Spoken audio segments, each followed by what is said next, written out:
హైదరాబాద్ అంతా తిరుగుతారే ఏం భయపడుతుంది కాదు.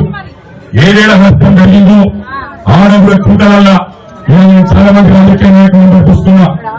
ఏ ప్రభుత్వం ఉంటే ఆ ప్రభుత్వంలో ల్యాండ్ గ్రాబర్ కొడుకు ఉంటారు. బీఏపీలకు నష్టం కూర్చుంటూ రాజకీయ నాయకులతో ఇన్ఫ్లుయెన్స్ చేసి పర్మిషన్ ఇప్పించడం. నేను ఒకటే చెప్తున్నా, కేటీఆర్ గారు ఏమంటుండో పర్మిషన్ ఇచ్చిన వాళ్ళను లోపటి అనే భోషడికే మున్సిపల్ మినిస్టర్ ఉన్నప్పుడు ఫస్ట్ నుండి లోపటి అన్నారే. నువ్వు వేసినాక అధికారం వేయాలంటే వేసినాక ల్యాండ్ గ్రాబర్ వేయాలి. ఇవన్నీ నేను బాధతో చెప్తున్నా. ఏ బీద వాళ్ళకు కూడా ప్రమాణం చేసి చెప్తున్నా. ఈ వ్యతిరేకం కాదు. మిమ్మల్ని మేము కాపాడుకుంటాం. మొన్న ఖమ్మం పోయినాం. వాగు పక్కన ఇల్లున్నాయి. ఆ వాగు పక్కన గోడను ఏడ్చిన వాళ్ళు ఏడ్చి దండం పెడతాం. మా గోడలన్నీ కూలిపోయినాయి.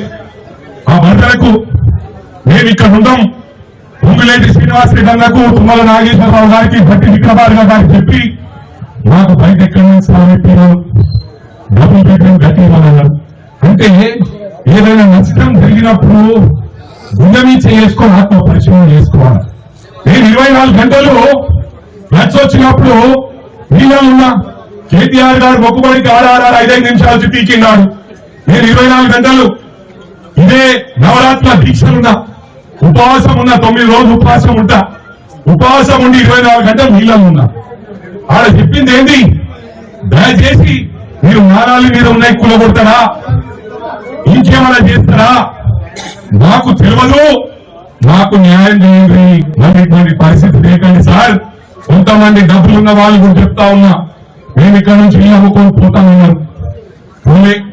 ఆయన కేటీఆర్ అడిగినా, అన్నా వాళ్ళకు మార్కెట్ వాల్యూ ఇస్తాము. మా మల్కాజిల్లా నాలాంటిగా దాదాపు 300-400 ఇల్లు ఉంటాయి.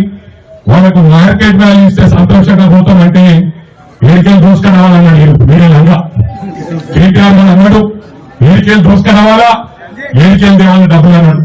ఆయన నేను ఆలోచించి ఇక మా కార్పొరేటర్లు కూడా ఉన్నారు. ప్రేమ్ కుమార్ అని. ఆ ప్రేమ్ కుమార్ వచ్చింది ఇక్కడికి. ఆ ప్రేమ్ కుమార్ డివిజన్ లో షిరిడి నగర్ ఘోరమైన పరిస్థితి.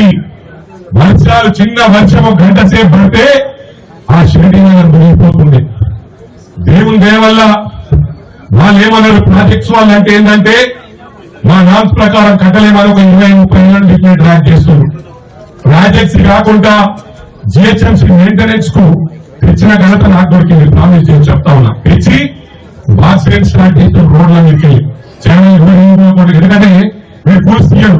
ఒక ఇల్లుకు నేను సొంత పైసలు ఇచ్చిన నా డబ్బులు ఇచ్చి ఒకటి నిలబట్టిన. ఎందుకంటే అవసరం ఉండే మొత్తం దింపే ఉంది. ఏది మన పేరెళ్ళ అది నాల ఎక్కడ పోతుంది, అది దాంతోనే అది ఖాళీలు మిగిలిపోతున్నాయి. ఇలా హైదరాబాద్ మూసింగ్ కూడా ఏదో మన మాజీ గౌరవ ముఖ్యమంత్రి కేసీఆర్ గారు ఫామ్ హౌస్ కూర్చుండు. రంగనాయక సాగర్ గురించి కూర్చుంటే ఆ రంగనాయక సాగర్తోనే నేను 100 ఎకరాలు సాగు చేసుకుంటున్నాను. ఎవరు ఏ జాగిరాబాయి మీ ఫామ్ హౌస్ కోసమేమో